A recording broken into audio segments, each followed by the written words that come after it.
Donc je suis Agathe, je suis chargée de mission sur le sujet de la prévention des infections et de l'antibiorésistance au sein de la Direction générale de la santé, au sein du ministère chargé de la santé et de l'accès aux soins.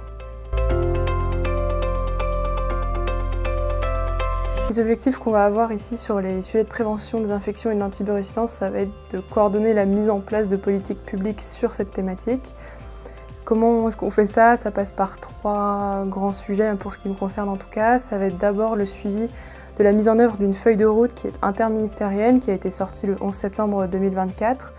Donc pourquoi une feuille de route interministérielle, intersectorielle? C'est parce qu'on a besoin sur le sujet de la résistance aux antimicrobiens de coordonner une action entre différents secteurs, notamment secteur santé humaine, santé animale et santé des écosystèmes, tout ce qui va toucher à l'environnement.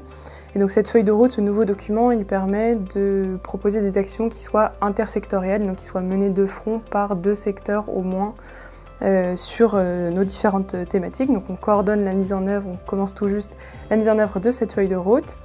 Plus spécifiquement sur le secteur de santé humaine, donc si on zoome un petit peu et si on se concentre sur un des 3 secteurs, ce qu'on va coordonner ici à la Direction générale de la santé, c'est la stratégie nationale 2022-2025 de prévention des infections et de l'antibiorésistance.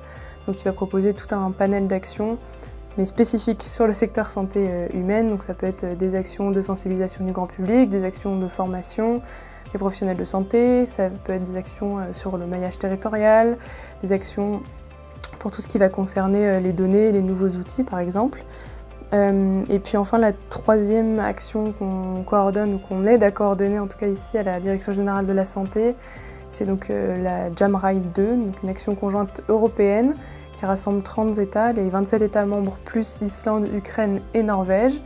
L'idée c'est de fédérer tout le monde autour de la thématique des infections associées aux soins et de la lutte contre la résistance aux antimicrobiens et de proposer des actions donc, sur des thématiques qui sont similaires à celles qu'on porte au niveau national, mais ici à une échelle plus importante, à l'échelle européenne, puisque la menace contre laquelle on agit ne connaît pas de frontières, donc il est essentiel de se coordonner tous ensemble. Donc c'est un projet qui a débuté en février 2024 et qui prendra fin officiellement fin 2027.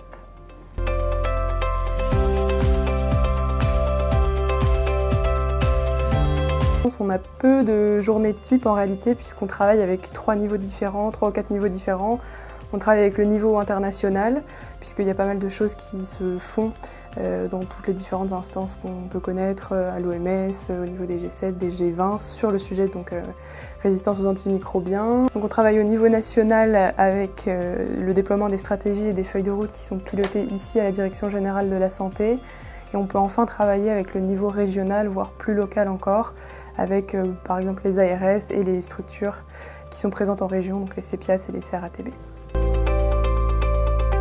Il y a notamment eu, en septembre 2024, l'adoption d'une déclaration politique en marge de l'Assemblée générale des Nations unies sur notre thématique, donc résistance aux antimicrobiens.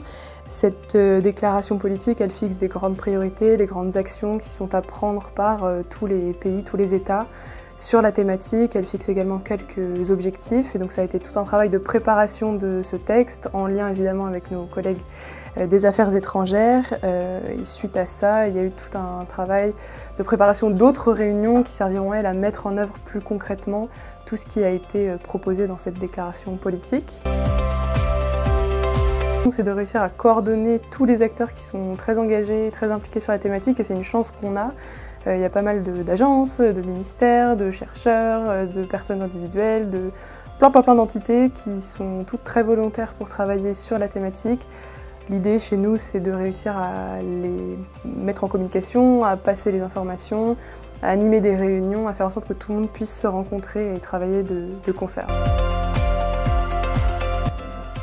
Si on devait retenir un message, c'est que cette lutte contre l'antibiorésistance, contre la résistance aux antimicrobiens, elle doit se faire sur plusieurs niveaux systématiquement. D'abord sur différentes échelles, de l'international au très local. D'autre part entre les différents secteurs en lien avec la feuille de route, donc toujours associé secteur humain, animal et environnement. Et puis enfin sur plus spécifiquement la santé humaine, il faut toujours associer 2 autres sous-secteurs en associant systématiquement bon usage des antibiotiques et prévention et contrôle des infections pour avoir une action qui soit efficace.